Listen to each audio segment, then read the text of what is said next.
Добре. После пак ще говорим. Какво има? Здрасти, Станимир. Каква прекрасна изненада! Всъщност, тъкмо говорих с един от елфите си и разбрах, че може да получиш подаръка, който си пожела за Коледа, ако продължаваш да се стараеш.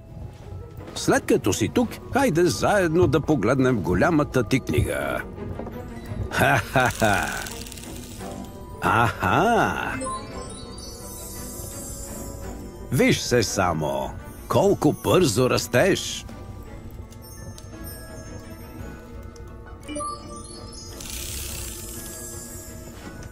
Я виж, родителите ти.